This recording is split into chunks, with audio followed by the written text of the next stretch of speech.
Choosing KTN News tonight.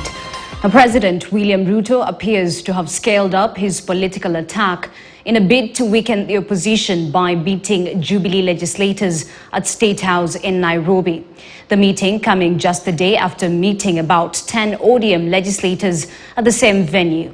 Just what is his plan? Well, Jeff Kirui interrogates.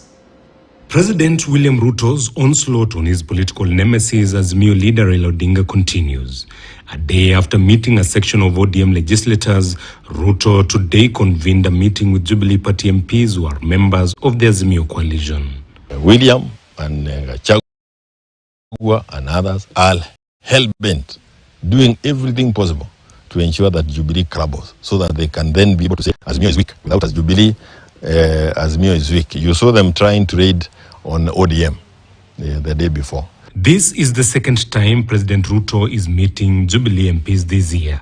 A move seemingly geared towards bolstering the numerical support in the bicameral parliament. As it stands now, more than 220 MPs have aligned with the majority side in parliament, just short of the 233 MPs to command a supermajority. The power that we seized from in the last few months, we must maintain it.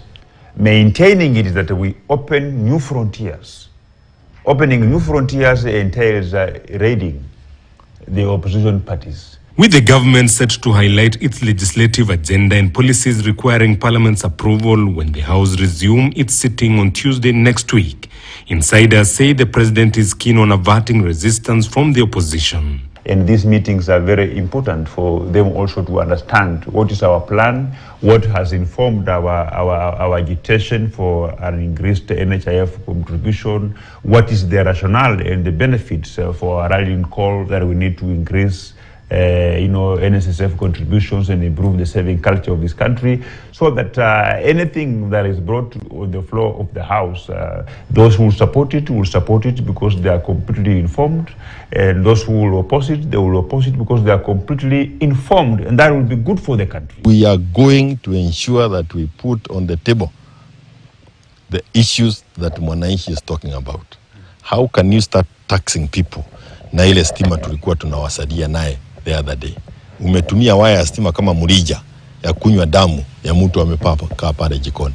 On Tuesday, President Ruto met 9 legislators allied to Raila Odinga's Azimio, mostly from the ODM party, in the continued quest to deflate the opposition. The meeting coming on the backdrop of resistance rallies championed by Raila Odinga. So this is a calculated move that is meant to derail us from the course that we've taken of the People's Barasa, where we are going to push for people's idea. William asked for robust opposition. He is already scared about it. He is scared and not asifikiria narara. The president is also set to convene a Kenya Kwanza parliamentary group meeting before parliament resumes in a bid to whip members to support the legislative agenda of the government on the floor of the House. Key among the government priorities is the budget policy statement of 2023-2024 financial year. Members will also deliberate on President Ruto's memorandum to Parliament on creating the office of the opposition leader. Jeff Kirui, KTN News. Even as President William Ruto consolidates his hold on power, the main opposition party, ODM,